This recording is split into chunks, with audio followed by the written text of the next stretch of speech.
ماوەی 25 ساڵە کاربەندی دەستگای مینە و 6 ساڵە کەم ئەندام بووە. عومەر ئەحمەد لە کاتی ئەرکی مین لابەریدا قاچێکی لەدەستداوە و ئێستا بە ئومێدیەوەیە لە پای ماندیبوون و قوربانیدانیدا خانەنشین بکرێت. زیاتر لە 20 ساڵە تقریبن لە دەستگای من کارەکەم.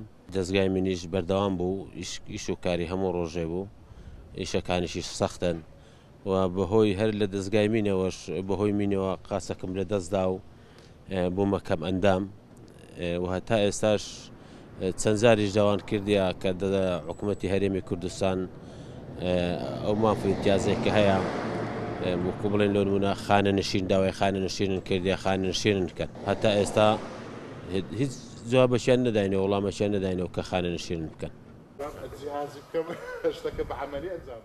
لە سنووری پارێزگای هەولێر نزیکەی 7 کارمەندی دەستگای گشتی مین لە کاتی ئەرکدا شەهید و بریندار بوونە، بەڵام تاکو ئێستا مافی خانەنشینیان بۆ دەستەبەر نەکراوە.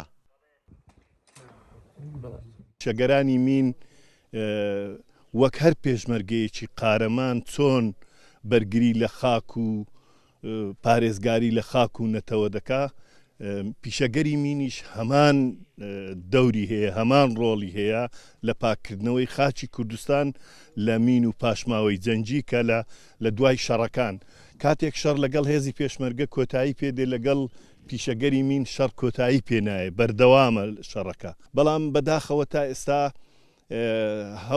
هەوڵەکان بەردەوامین. ئێمە پرۆژە یاسایەک بۆ ماف و ئیمتیازاتی پیشەگەرانی مین کورتمان کردوتەوە، دەرزمان کردووە لە خانە نشینیان لە بەر چاوگرتنی کەمەندامەکانیان وەکو کەمەندامی سەنگەری پێشمەرگە.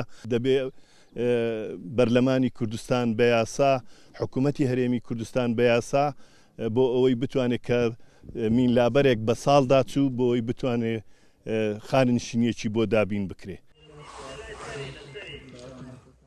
سنووری قەزای چۆمان سەرترین ناوچەی مین ڕێژکراوە لە سنووری پارێزگای هەولێر. تاکو ئێستاش چەندان چێڵگە لە نزیک ئاوەدانیەکان ماون و پاک نەکراونەتەوە.